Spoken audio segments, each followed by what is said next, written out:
Saturday's schedule for us begins at 1 o'clock Eastern time on Big Ten Network. Number 13, Illinois at Wisconsin in the Big Ten. Haslametrics makes this a pick'em. So some decent home court advantage here for the Badgers. Over under 155. Projected seeds. This is kind of like a preview of what could be a second round matchup in the tournament. Projected seeds are 4 for Illinois and a 5 for Wisconsin. So, Derek, I'll start with your beloved Illini here and let us know how you're feeling about this one going on the road to take on Wisconsin. Yeah, I'm not feeling very good about this. Illinois, defensively, they've just had lapses down the stretch here. I was reading this morning that after last night's game against Minnesota, they dropped from 59th to 95th in adjusted defensive efficiency. They're allowing opponents to shoot 66% at the rim their last 5 games. That ranks in the 14th percentile per CBB analytics. They're giving up a lot of fast break points too, and that happens when you crash the glass as hard as Illinois does. They have Ty Rodgers pinching down and trying to collect offensive rebounds. And, Coleman Hawkins, man, I love him on the offensive end, but because he can space the floor, he's shooting like 38% from 3 this year. It's one of his best seasons yet. But when he sits there and complains that he gets foul called, that he didn't get a foul called, then the other team leaks out on a 5-on-4 fast break. It's aggravating. So, it's absolutely tilting. And this is a bad matchup for them, in my opinion, because you have 2 of the best low post players in Tyler Wall and Steven Crowell. And if you feed the paint against Illinois and get Coleman Hawkins into foul trouble, like that's going to be really hard because that's going to test their depth down low. And I'm going to, I lean Badgers in this game. Coleman Hawkins has, not shown that he can defend these guys. So I'm going to lean Badgers in this one. Eli? Yeah, my raw numbers. So I mentioned this on the last episode of Outside Shots. My biggest edge, going back to the first episode of the week, was Maryland against Northwestern. I mean, I was high on the Terps coming into the year, not to vent, but I'm going to have to. 2 of 22 from 3. At least half of those threes ribbed out, so they weren't bad shots. I could not tell you how pissed I was. Now, I didn't have a bet on Maryland in that game. How pissed I was watching it. Does this relate to Wisconsin, Illinois somehow? Yes, it actually does, because I have Maryland and Wisconsin pretty damn even in my power ratings. Now, going back to the raw numbers, like I said, if you want to, get a little testy with me, Steven. Badgers. Let's go, buddy.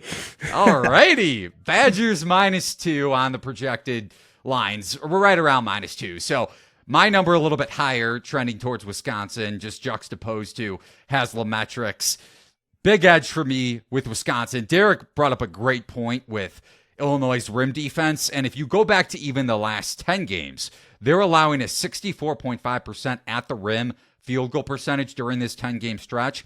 Against Minnesota, when teams have scored right around 1.5 points per possession over the last 15 seasons, before the game last night, 310-1 straight up. If you couldn't tell, that's a 99.7 or .997 winning percentage. Minnesota lost the game. Illinois probably should have covered, winning by double digits. But that just shows you, even though Illinois put up 1.6 points per possession, this defense is not good. Very vulnerable in the paint, like Derek and I both touched on. And Illinois' opponents overall rank in the 93rd percentile in Big Ten play-ish, and specifically over this last 10-game span in percentage of points in the paint.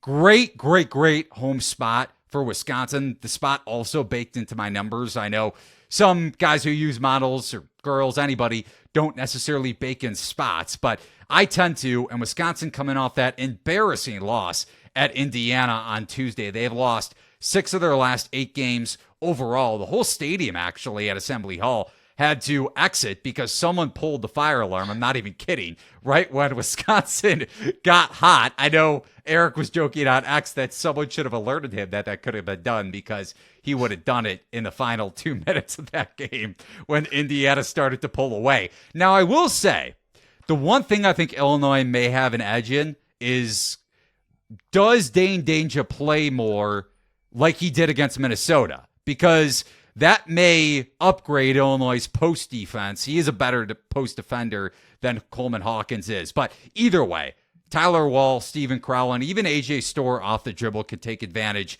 of this poor, lackluster Illinois rim defense. Over the last 5 seasons, unranked home favorites, which is probably what Wisconsin is going to close at in this game. I would not be surprised if they close -2.5, -3 even, to be honest, but probably closer to 2.5.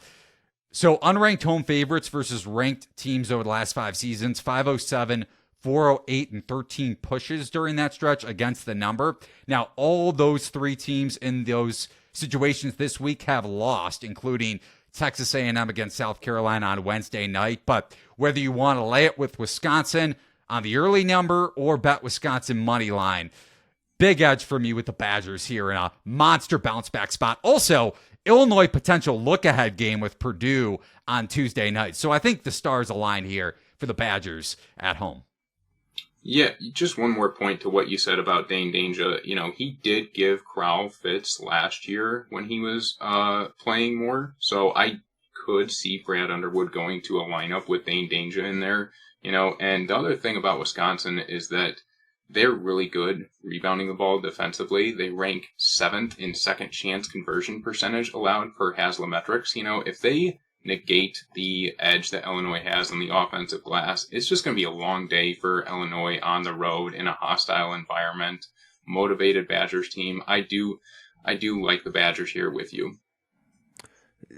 Every time you guys say Danger, I think of that rapper from like when I was in high school and college, Mystical, and his song Danger.